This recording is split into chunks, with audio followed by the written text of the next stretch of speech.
President Kimball has asked that I now read this letter. June the 8th, 1978. Accordingly, all worthy male members of the church may be ordained to the priesthood without regard for race or color.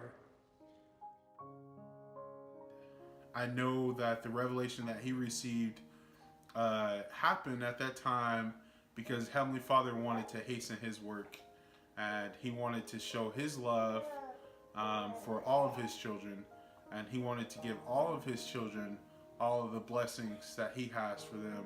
It was in God's timing, and that no matter what, he loves all of his children, and we are equally loved.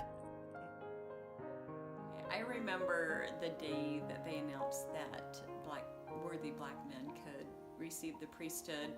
I was only almost 10 at the time, but I remember my brothers talk about it.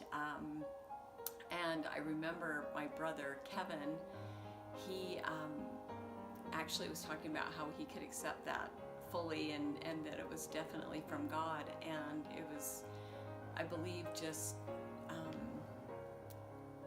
10 or 12 days later that he passed away. So I think that was really neat that he was on earth when that happened and that he was so accepting of that. Without the priesthood, especially here on earth, we wouldn't be able to enjoy all of the blessings that our Father in Heaven has for us.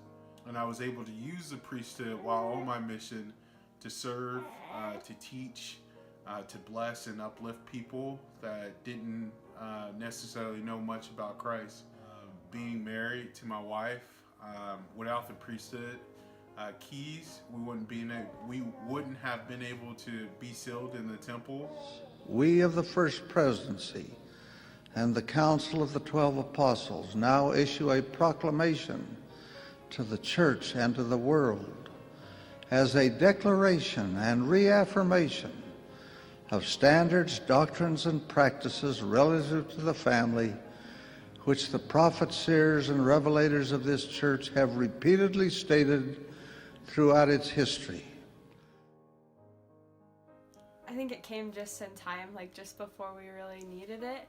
We just needed to have that reinforced how important it is to have the family unit, especially in trying times.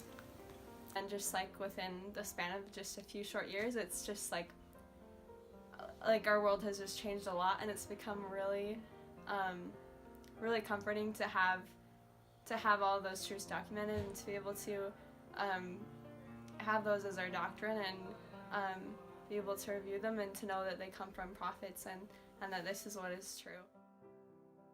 It just reinforces everything I've always believed in as a family anyway. That it's important for families to spend time together and to enjoy wholesome activities together. I think one of my favorite things that's blessed my family is the idea of equal partnership between the husband and the wife. And I think that really changes the way that we look at our marriages and our covenants and our families. I know that's something that's really blessed my family. I am pleased to announce that effective immediately, all worthy and able young men who graduated from high school or its equivalent, regardless of where they live, will have the option of being recommended for missionary service beginning at the age of 18 instead of age 19. As we've prayerfully pondered the age at which young men may begin their missionary service, we've also given consideration to the age at which a young woman might serve. Today, I'm pleased to announce that able, worthy young women who have the desire to serve may be recommended for missionary service beginning at age 19 instead of age 21.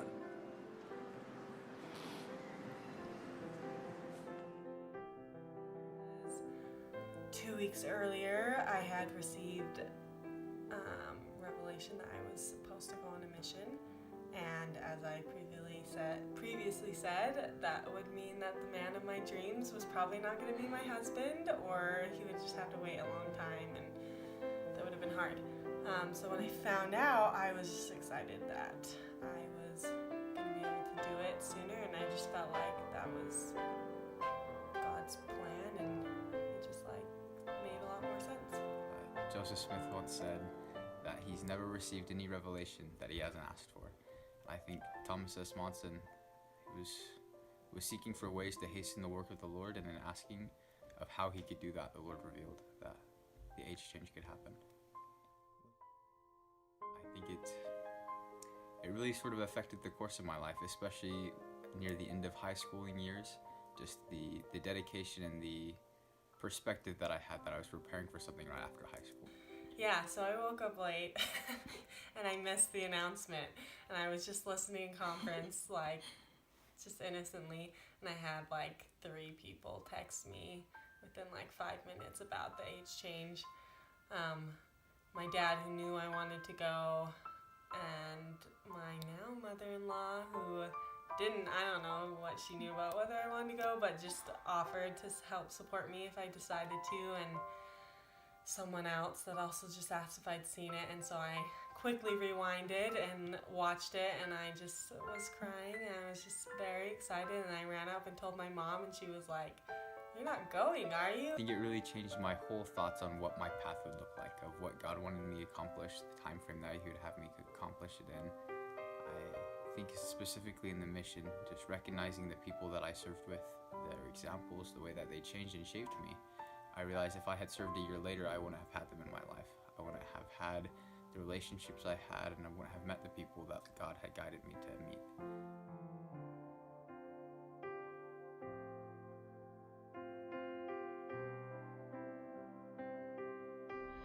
I'm so grateful for the love and the revelation he gives our prophet. We have a modern day prophet that leads and guides us under the direction of Jesus Christ.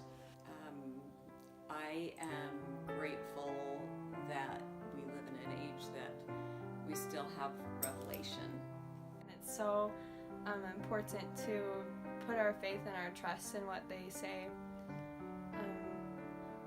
I know that what they tell us and all of this revelation really does come from God. I think He just keeps making improvements, and sometimes we feel like things are going to stay the same, but then they don't, or there's things that we want to change, and they eventually do, and I think it's just really great that we have that, and we're able to, I'm grateful I was able to be a part of that, and that I got to marry the person I wanted to marry.